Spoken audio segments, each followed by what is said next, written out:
Well, greetings everyone, and welcome back to our Standing Watch program. Amazing, unbelievable, astonishing things are happening on both sides of the Atlantic as we speak. And I'm talking about the attempts of both the United States of America and Europe to cope with their economic crisis. First, let me briefly read to you what is being reported about America's attempts. And quite frankly, the world doesn't look at what is happening here in this country with great favor. Here's an article by the German magazine Der Spiegel Online, dated July 15, but it also reports and quotes from other newspapers as to what they have to say. So this article goes on to say, to begin with no solution to the US debt crisis in sight, the rest of the world is starting to get nervous. A US default would have catastrophic consequences. The US needs to raise its debt ceiling, currently set at $14.3 trillion, by August 2, otherwise the country will run out of money. But negotiations between President Barack Obama and the top Republicans and Democrats have so far failed to make progress. This was written July 15. It's still true today. And then they start quoting from some other papers. They say the center-right Frankfurter Allgemeine writes, quote, "A US default and a lower credit rating would send stock prices through the floor and could choke off America's economic recovery with global repercussions. The politicians in Washington are playing with fire." Then this article by the conservative Die Welt. "In this period of competing debt crises, America and Europe are looking at each other in amazement, with each side understanding less and less about what is happening on the other side of the Atlantic.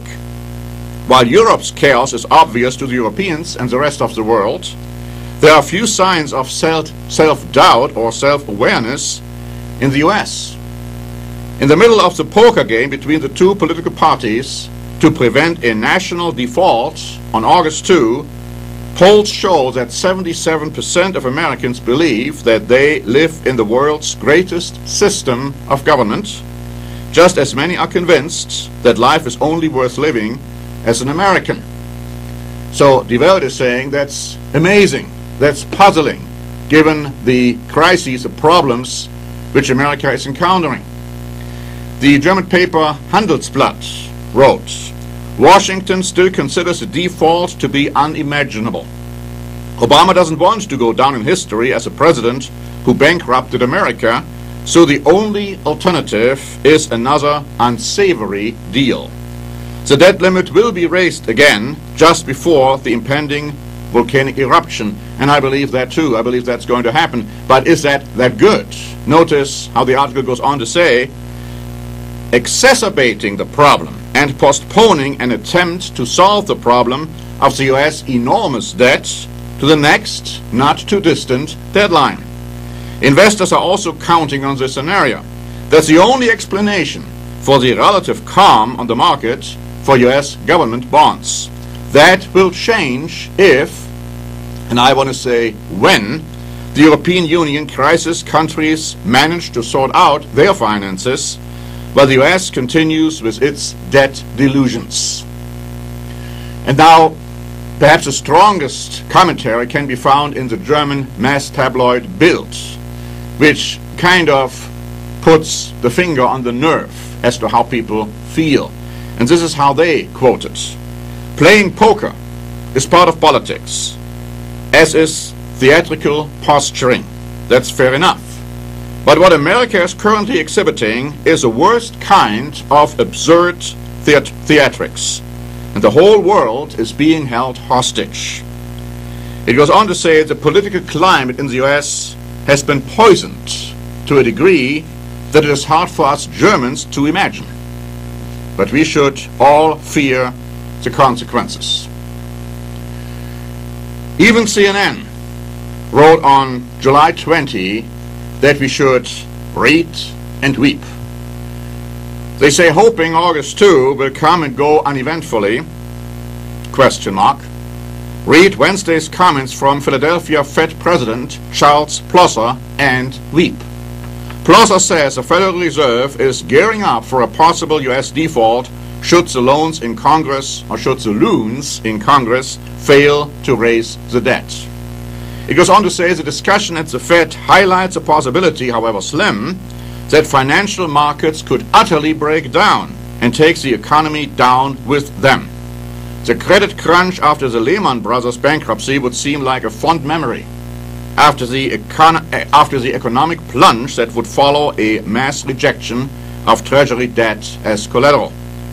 Those are among the catastrophic effects Ben Bernanke has noted now and again, and if Plosser doesn't go quite as far, he doesn't exactly do anything to put the mind at ease either. You see, I personally feel that they are going to raise the debt ceiling, but you see, it's only postponing the problem, because we are going to face the same situation again in the not-too-distant future, and one of these days it is going to collapse. It is going to collapse. You see, my friends, the Bible has told us that. The Bible has told us that America is going to go down, and this is an inevitable prophecy which can only be altered if the majority, the vast majority of Americans would turn back to God, something which is not very likely to happen, to say it mildly. We also heard that, of course, the space program has ended, and even though most would probably agree that the enormous amount of money spent on this program is not justified right now in the light of what is happening, nevertheless, there's, of course, another dimension here. And the British paper The Telegraph had this to say on July 21. It says, at one level, it is easy to wonder quite why $180 billion has been spent on keeping an out-of-date white elephant in the air. But then it goes on to say, the manned spaceflight program was a way for the U.S. to assert its confidence and demonstrate its will to do anything required to be number one. With the idea of American exceptionalism under review, we should not underestimate the capacity for this moment to be a blow to American morale. Yes, right now most Americans don't see it that way yet. They still believe their American way of life is going to be helping them to come out of this mess. But you see, one thing after the other is happening up to the point where they finally have to realize they're doing something wrong. But perhaps when they realize that, it may be too late for most. At the same time, let's turn our attention to what's happening in Europe. And I'd like to read to you from an amazing article by the British paper Express, dated July 13. An article which reflects what the Bible has been prophesying is going to happen in these last days. This article says, first, the rather dramatic bad news: the United States of Europe will come into being by the end of the year, perhaps even by the end of the summer. Now for the good news, Britain won't be part of it. Now, of course, they are most certainly advocating that Britain should not become part of the United States of Europe, which is in the making. It goes on to say that a rational response to the crisis they have right now, the economic crisis, would be to allow all these countries to reestablish their former currencies and let devaluation shrink their debts and kickstart growth. Now that's, of course, debatable whether that is really the option the American or the European countries have, but nevertheless the article goes on to say, but there is an iron will among the Europeans not to let that happen, because if it does, then the dream of a federal Europe will be gone forever. And so the article goes on to say that so in Brussels and Berlin and Paris, work is already proceeding apace on the plan to solve the failure of partial economic integration, called as monetary union, by leaping into full integration or fiscal union. Fiscal union will mean centrally imposed public spending controls, and crucially, the acceptance that the treasuries of all Eurozone countries will have ultimate liability for each other's debt. But the cost in terms of lost democracy would be enormous. Their democracies will be hollowed out as all important economic decisions will require the consent of unelected officials in Brussels or Frankfurt, where the European Central Bank is based, with no recourse to domestic opinion.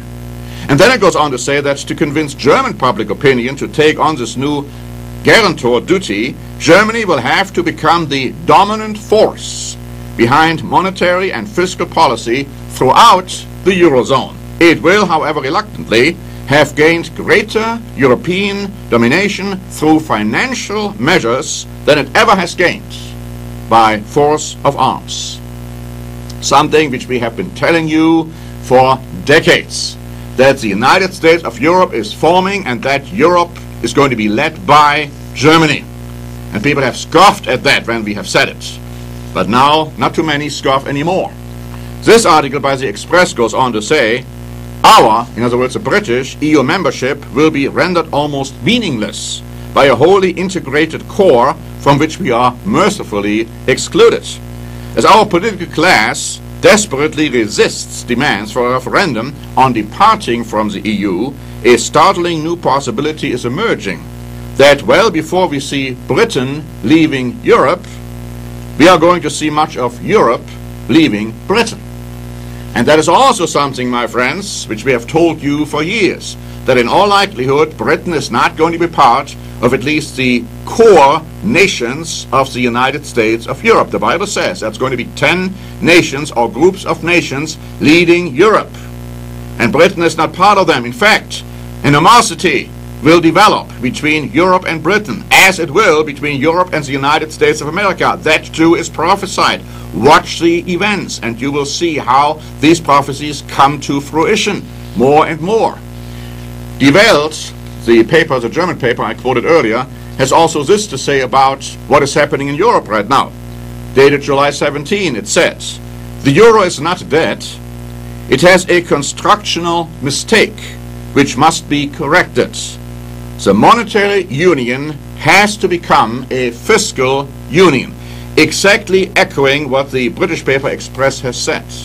And so we are seeing, my friends, that events get to the point where the return of Jesus Christ is very near, because that's what the Bible says. When we see this happening, when we see Europe growing, America and Great Britain and Canada and other English-speaking nations falling, it will be a very short time until Christ returns.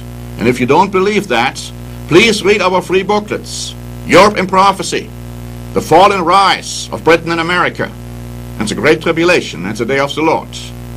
And keep watching our programs and listening to them, because we are going to keep you informed as to what is happening in the world and what is really important in the light of biblical prophecy.